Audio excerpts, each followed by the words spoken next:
மெல்ல நான் சொன்னதும் என் வீட்டு ரோஜாக்கள் பூக்கின்றன. ஒரு நாள் உனை காணாவிடில் எங்கே உன் அன்பென்று கேட்கின்றன. நீ வந்தால் மறுகணம் விடியும் என் வானமே.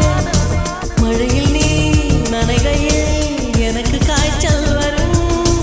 வெயிலில் நீ நடக்கையில் எனக்கு வேலை வரும். உடல்கள் தான் ரெண்டு, உணர்வுகள் ஒன்று. ரோஜா ரோஜா ரோஜா ரோஜா